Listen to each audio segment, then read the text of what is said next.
তো হ্যালো বন্ধুরা, আজকে আমি এসেছি মাসির বাড়ি। আর এখানে শুনলাম নাকি বাড়ির পেছনে নাকি ব্যাট বল খেলা হচ্ছে। তো আমি আর দাদা মিলে চলে গেলাম খেলা দেখতে।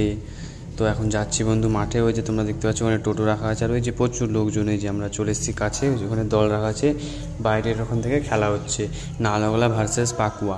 তো দেখতে পাচ্ছ আমরা যাচ্ছি, প্রচুর ভিড় এখানে। এখানে খেলার একটা ছোট্ট করে মঞ্চ করা হয়েছে, আর বাচ্চাদের জন্য খেলা হয়েছে। যে খেলা হচ্ছে এটা দাদা 4 মেরে দিয়েছে মনে হয়। এটা এই তো 2 হলো।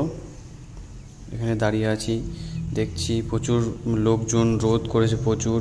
এখানে এই যে যারা সবাই দাঁড়িয়ে আছে, বক্স করা আছে, আর সব জায়গায় জায়গায় বসেছে। এই যে দেখো, আর অনেকক্ষণের খেলাটা, তাই আমি একটু ভিডিওটা স্কিপ করেছিলাম।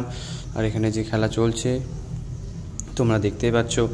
আর আমি এখান থেকে খেলাটা দেখার পরে গোটা ভিডিওটা নিলাম, যে কোথায় কোথায় থেকে লোক দাঁড়িয়ে দাঁড়িয়ে দেখছে ভিডিওটা। প্রচুর ভিড় হয়েছিল বন্ধু।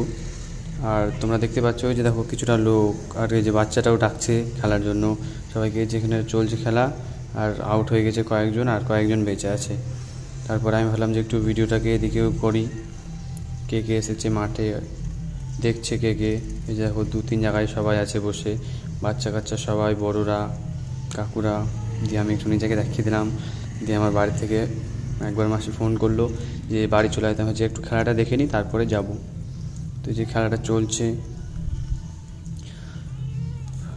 এই যে ক্যাচ ধরতে পারলো না, ক্যাচটা একটুর জন্য মিস হয়ে গেল বন্ধুরা।